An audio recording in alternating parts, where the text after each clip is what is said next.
everybody, and welcome to my 8th post on my blog, www.neilkelders.com. This post is very much inspired by a friend of mine, Karen Riley. I met Karen in improvisation comedy class a few months ago, and with that group of 20 of us, we all became very good friends.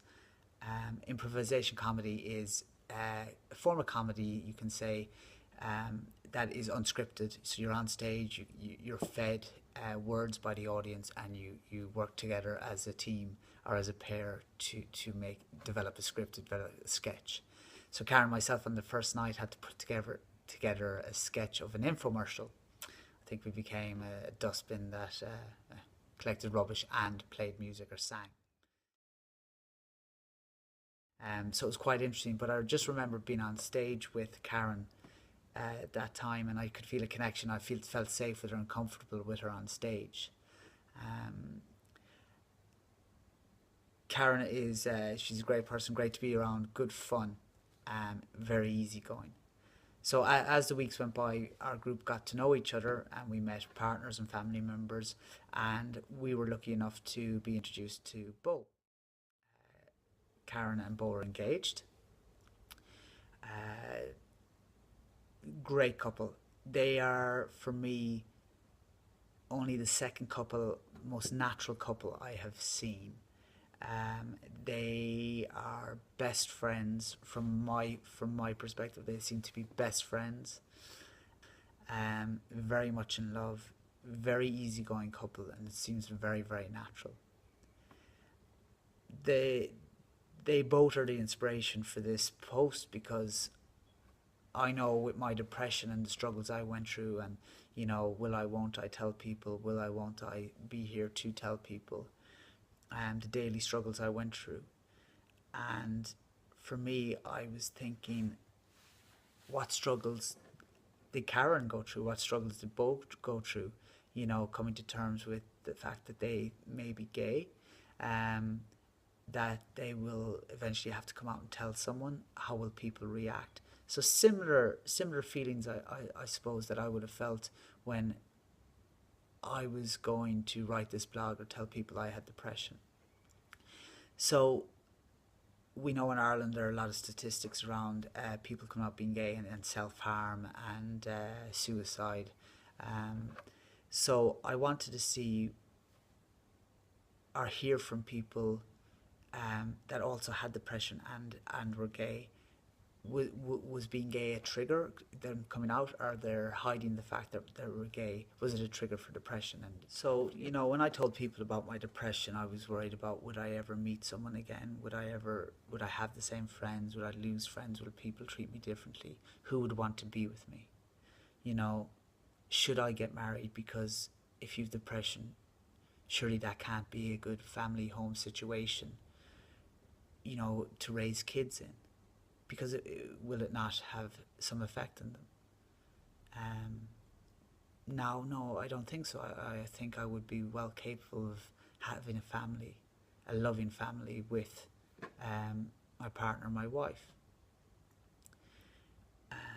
There are plenty of one-parent families out there, families that come from kids that come from, um, family stories that some of us wouldn't even be able to contemplate. And they seem to be doing okay.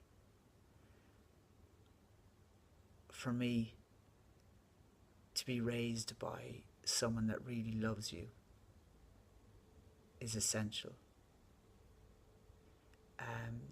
To be loved and have that sense of belonging is essential above everything else. I always knew I could go home at night when I was younger, to a warm bed, to a loving family, to safety, to comfort, to protection. We all deserve that.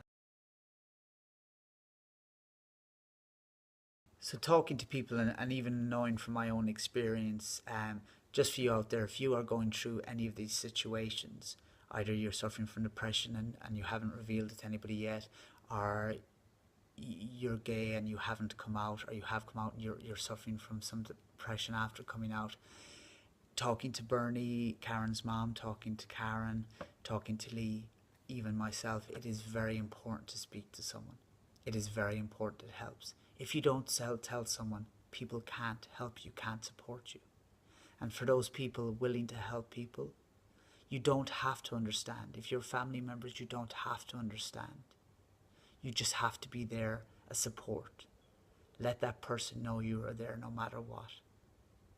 That you love them no matter what. Because again, they are the same person. So the post has had a lot of input from Karen, from Bo, and also from Lee Kelly. Lee tells his story about his depression, about being gay, and also from Karen's mother, Bernie, which is quite interesting because I know from my own family that they worry a lot, and that me coming out and telling people about my depression was basically only the start of the road for them. They worry a lot now how people will see me. I worry maybe myself how people will see me, how they will interact with me. I've always said I'm still the same person. My depression is only a small part of me. And I'm sure Karen and Bo and Lee would say the same, that they are still the same person. Being gay is only one part of what they are, who they are. Same as Lee with his depression. It's only another part of him. It doesn't define us. But I know that our families would worry, and their worry is continuous, even though we've come out and told our various stories, if it's being gay or if it's being depressed.